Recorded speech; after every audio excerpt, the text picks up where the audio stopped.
Yeah, it's John G. Sutton here. Tales from the Jails, yeah.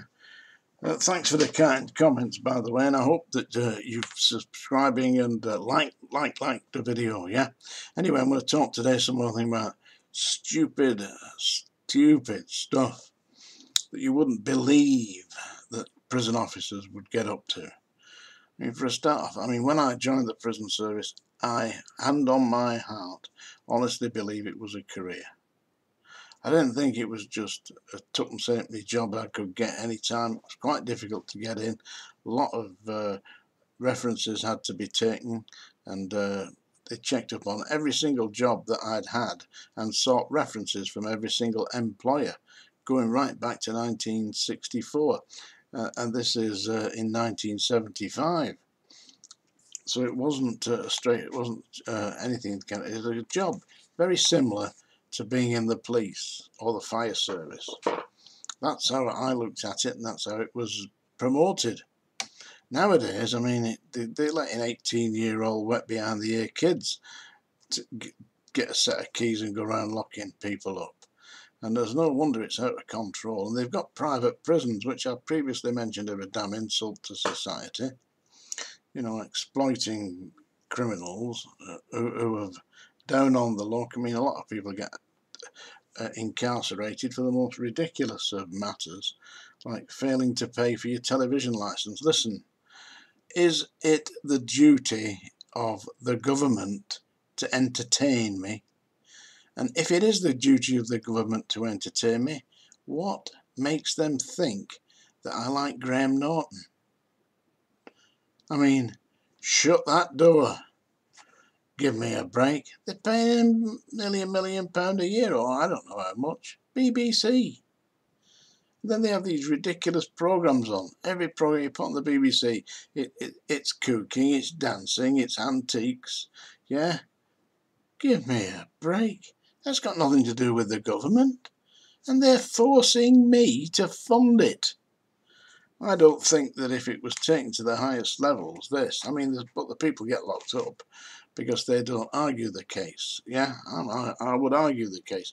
Anyway, I do pay my TV license because I get use of BBC Radio 4. I absolutely highly recommend BBC Radio 4, especially the home service, BBC World Service, that's the one. Some incredible programs on there, and from our own correspondent. That is brilliant. There's a great show on at the moment. It's called what's it called now? It's about society and about abuses in society, not fitting in. Today it was on Radio 4. They were about public schools, like Eton and where Boris Johnson was educated, and 17 prime ministers have been educated at Eton. How does that work out? The school I went to, and it's been there 70 years that I know of, I do know of, yeah? Not one prime minister, not one member of parliament. And it's about 700 or 800 in that school. So over a period of 70 years, you'd have thought there'd have been one. Not one. Eton, 17. Manchester Road School, Lee, none. Seriously. Anyway, I'm talking about stupid things that prison officer has done. There's one prison officer at Wormwood Scrubs.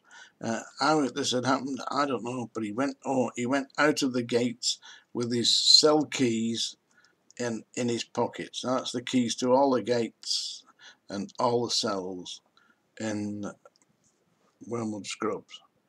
And he inadvertently, I assume it was inadvertently, took them out of the prison. Now, if I'd done that, I would have come back to the prison, handed them in, and advised them that I'd inadvertently taken these out, and here they were back, and I'd come straight back as soon as I'd noticed that. Not this guy.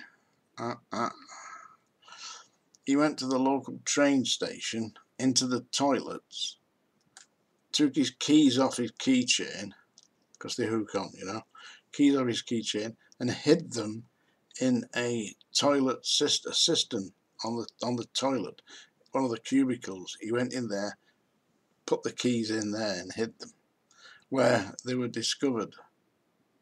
And obviously somebody put 2 and 2 together and realised that they were from Wormwood Scrubs. I mean, imagine what kind of... I believe he got seriously disciplined for that. He might have even been dismissed the service, which wouldn't have been a bad idea.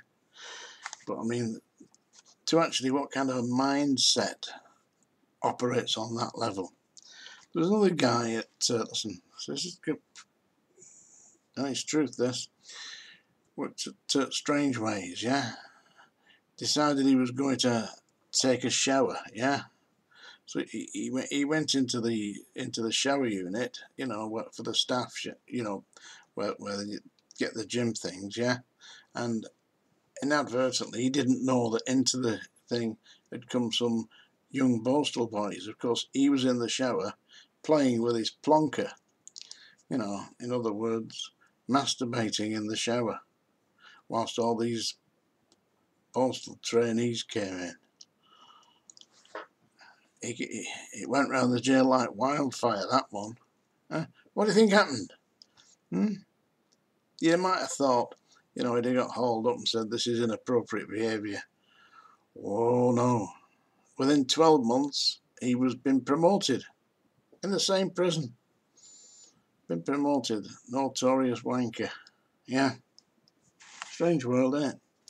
Another prison officer, I shan't name him, removed a load of brassware and the cross where the execution unit used to be.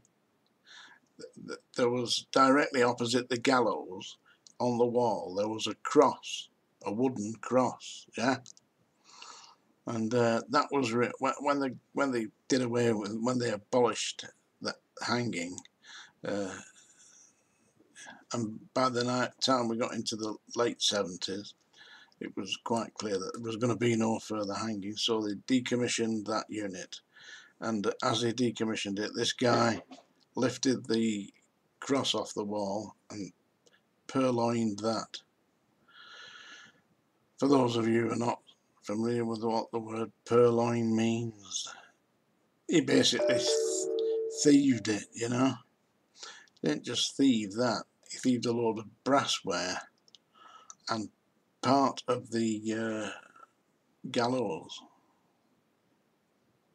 Anyway, it was subsequently discovered, and he must have told somebody what he'd done, but his home was raided and they discovered all this stuff in his house, and he was charged with theft of government property. I mean, bang to rights, it's there in his house, yeah. So what do you think happened? I'll tell you what happened.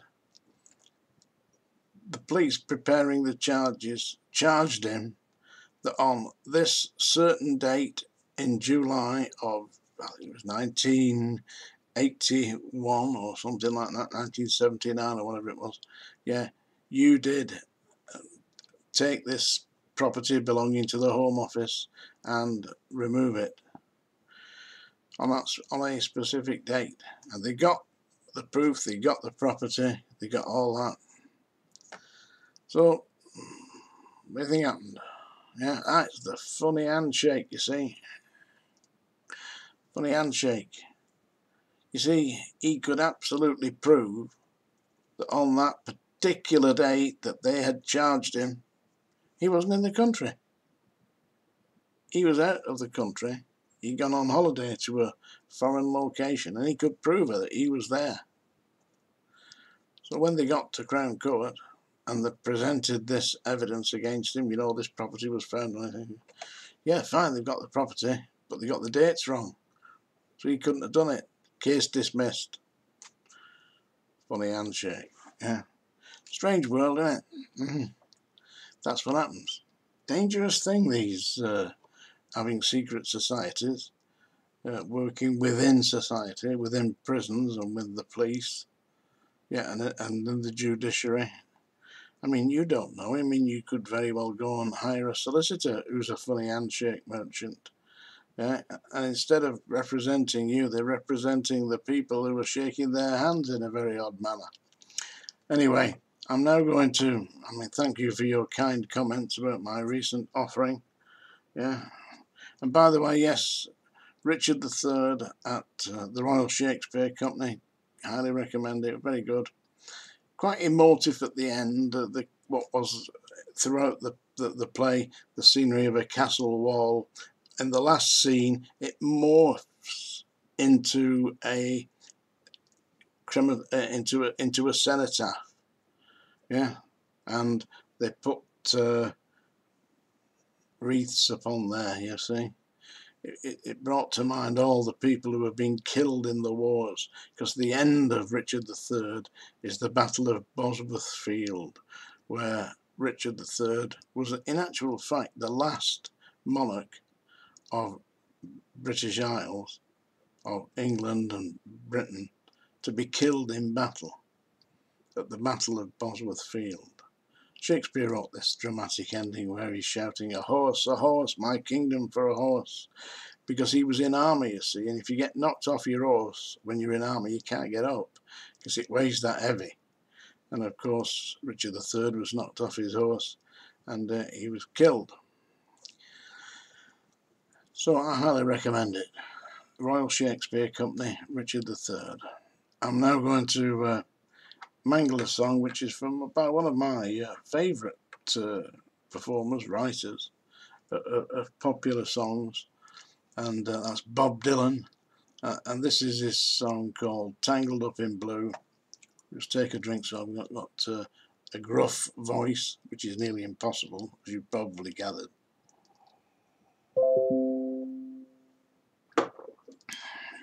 Here we go, Tangled Up in Blue. Early one morning the sun was shining. I was lying in bed, wondering if she'd changed at all, if her hair was still red. The folks, they said our lives together sure was gonna be tough. They never did like Mama's homemade dress. Papa's bank book wasn't big enough.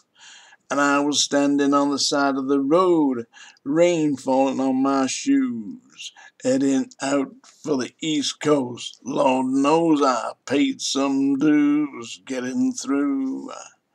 Tangled up in blue. She was married when we first met, soon to be divorced. I helped her out of a jam, I guess, but I used a little too much force. We drove that car as far as we could, abandoned it out west, split up on a dark, sad night, both agreeing it was the best. She turned around to look at me as I was walking away. I heard her say over my shoulder, we'll meet again someday on the avenue. Tangled up in blue. I think that's enough of that.